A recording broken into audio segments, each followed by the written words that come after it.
What's going on, guys? Welcome back to 100% Chelsea and welcome to another part of your Chelsea versus Crystal Palace preview. We kind of just had this thought midway through the first preview, so it's a bit, of an odd one. We didn't really plan this one, but obviously we have a Crystal Palace YouTuber. We have a man who hyped Loftus-Cheek so much, and I was so glad that when he was rubbing it in my face all summer, thinking that I'll get him back, that he didn't, and he stayed at Chelsea. We've got Ollie from Talk Crystal Palace. I'm going to talk a little bit about obviously Loftus-Cheek. Where's his best position? Should he stay at Chelsea? Should he leave?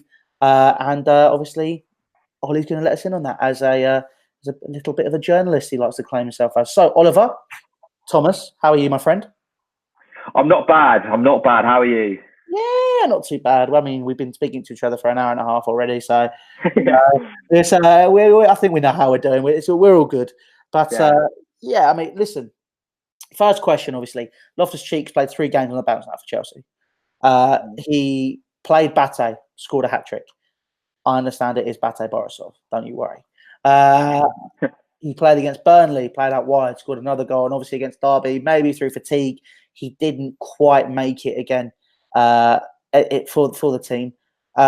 What are your thoughts on him at Chelsea, and is it something that could work? So I think it's obviously, he's 22 now, is he? 22, 23? Yes. So he's still young. He's no longer a youth prospect, I would say, but he's still young. In my opinion, so you look at your midfield, I would say, this is from an outsider's perspective, Jorginho, Fabregas, Conte, Kovacic, Kante. No, Antonio Conte. Yeah, N'Golo Kante. He was a good midfielder back in his day. Yeah, and Ross Barkley. For me, all 5 of them are ahead of him in the pecking order. That's the view I get. Including Fabregas? Really? Yeah, but I suppose they're not in direct competition, are they? In terms of the roles they're playing in the team. So of the 2 that play in front of the holding man, he's 4th choice, I think. In my opinion, he isn't good enough to be properly saying he's not good enough to be knocking on the manager's door and being like, I should be playing, in my opinion. But he's also at the stage in his career where I think he has to be playing consistent football because it's evident he's got a lot of talent. And it's evident that he's got the attributes to potentially be a very, very good midfielder. But I just can't see him get that consistent game time at Chelsea. Obviously, he's done well for you. He said score against Burnley and got a hat-trick against Borisov, but that was against Burnley and Borisov. At the end of the day, like Borisov, I reckon Palace could probably beat them. And Burnley, it was like the 4th goal and a 4-0. Like it's not, the be all and end all. I would love to have him back, but I fear that he is somewhat outgrown us, to be honest. I think you said just now that he didn't quite cut it against Derby. That was very much Sorry's season last season. He'd be fantastic one week, and then next week just anonymous, bad touches, giving the ball away, looked like couldn't really be asked. If he can get that level of consistency, he's absolutely good enough to start for you, but I just don't think he's quite there yet, in my opinion. Do you think he could be a player which obviously, I think a lot of Chelsea fans now are feeling that Willian, well, the ones I'm on the ground with anyway, they feel that Willian isn't quite cutting it anymore. And obviously, against Burnley, Pedro came off injured. Loftus-Cheek went and started in that wide position, and then obviously Willian moved across to the left. Again, the same thing happened against Derby, played on the right-hand side. It wasn't a case of it was bad touches, not that great. He was solid, but he just wasn't quite there, and I think it was fatigue. Do you think he could be a player which could potentially be used in those positions further up the field as somewhere for him to maybe go and challenge? Because obviously he played on the right side, I believe, of 4-4-2 for you last year. It was left side, but yeah, he played. So the thing is, he played on the left, but it was very narrow left. He wasn't an out and out winger at all. Like we basically played 4 centre mids most of the time, and it was 4 across the field, but it was very narrow. Having said that, he did link up very well down there. When we had him, Zaha, and Van Aanholt all firing, having against Leicester, it was unbelievable to watch. And you look at, he's got the attributes too. I think, to be fair, when he played for England, when he came on, I remember especially against Tunisia, he came on and he was kind of playing like wide rightish. and he made a real difference. Like, you see him, he can beat his man. That's one thing he's very good at. He glides past players.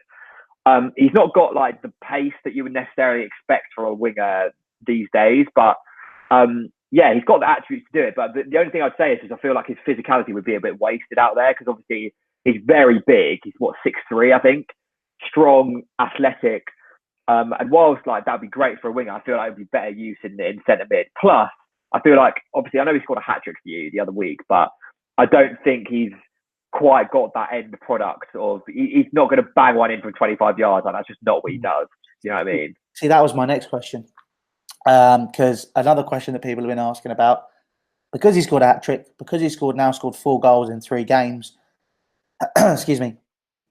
Do you feel that potentially, I mean, some people said he could play as a false 9, as that creative player further up the pitch, or do you think that, you know, that's just a load of tosh, and, you know, that central midfield position has his name on it, and if he can't take it here, he needs to go elsewhere?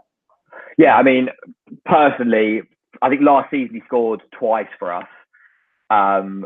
Both of them, one was a tap in at the far post, the other one was quite nicely taken, went around the keeper, but he had all the time in the world.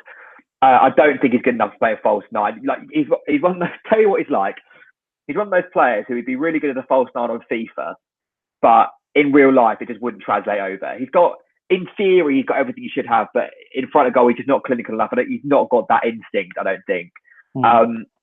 As I said, I think centre mid wise, he will in a few years be good enough to play for you. But you look at his track record so far, he's had 1 full season of Premier League football. And obviously he impressed during that season and he was good for England. But to get into Chelsea's team, you've got to do more than that, in my opinion. And I think that 1 more season or another half season out on loan, or if you do like a little buyback clause on him, I do think he's got a future at Chelsea, but just not yet. And I think I admire him for staying and wanting to fight for his place, but I think he's got to be realistic. And even now, when he is on paper on top form, he's still not going to start for you in midfield. I don't think he's got to really think about what he wants to do with his career. Well, what would you do if you were in his position then?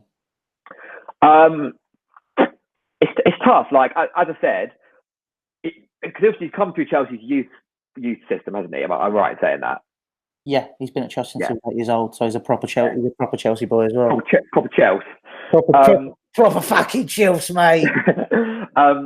So yeah, obviously, if you were him, you've got to think what he wants. His dream is going to be to start in Chelsea midfield, isn't it? But if I was him, I'd go out on loan in January to another Premier League club. Realistically, I think I would love to have him back at Palace. We've said we would have him back, but I imagine there'll probably be other clubs in for him as well. I imagine Everton is someone who will surely look at him, that kind of caliber, and Everton, maybe even like a Spurs or an Arsenal. I've read that they're both, if you were willing to let him go, they'd both be interested. I would not fucking let him go near Arsenal or Spurs. Yeah, that's true. Even I could see him like fitting in quite well into Liverpool's 3 in midfield, but realistically, that would probably just pose the same problems as it did at Chelsea, i.e., not consistent game time. So if I was him, I'd go out on loan to probably a top Premier League, not a good mid-table Premier League club. Someone obviously like us, as much as paid to say, someone like West Ham, a Bournemouth, someone like that, who aren't going to go down. We'll have lion's share of games, and he'll get good practice at. And then maybe next season, depending on how that half season goes, maybe have a full season out on loan somewhere, or even go, abroad. Look at someone like Dortmund. Look what Sancho's doing out there. I know he's not on loan, and Reece Nelson, go to another league, get consistent game time, and kind of just build his career. And then I think by then he'll be 25, about to enter his prime. Then I reckon I can have a real go at Chelsea, because then by then I think your midfield. Kovacic is only on loan, isn't he? Potentially we'll buy him, but I mean I don't know the way Real Madrid are at the minute. I think they're going to need all the help they can get. Exactly. So like you look at Premier League midfields are pretty much constantly changing. Yeah. I think in a few years Loftus-Cheek will be good enough to play for you, but I think he's just got to bide his time and not try and run before he can walk almost. Yeah, no, I agree. I think you've hit the nail on the head there for me. As much as I want him to stay at Chelsea, I want him to fight for his place, because I think he has the capability to. Like, if we didn't get Kovacic permanently, I think he would go into midfield next year. be Yeah. Barkley, then he'd be the person who'd rotate. And I think, you know, that'd be good for us. But currently, I don't think he's quite there yet. We'll have to see. But I think that poses another question for other players. I was talking about another preview. Mason Mount, I think, is another superb player, which just isn't being. I don't know if he'll get there eventually. But you know, that's a whole other question for a whole other day. But this is a man who watched Loftus-Cheek at Crystal Palace last year. Obviously, we've seen Ruben Loftus-Cheek this season, but he's here in the flesh every single week. But yeah, guys, listen, thank you very much for watching this video. Leave a like if you enjoyed it. Leave some questions down below. We can check them out as well. I'm sure we will answer them. Sad Bastards Corner is always around the corner. You know what I mean? It's a great show, one of my favourites. Lewis and Jack absolutely kill it every single week. But yeah, listen, guys, thanks, Ollie, for coming on. Make sure you check out Talk CPFC. This is the second part of our preview. We have a part over there. And if you haven't watched our part where we've interviewed Ollie talking about the Palace game this weekend, then there'll be a card there. I think it'll be on that side. So make sure you check that out. But yeah, listen, Ollie, thank you very much for coming on, mate. Really appreciate it. Thanks for having me. And thank you very much. Take care, guys, and we'll see you later.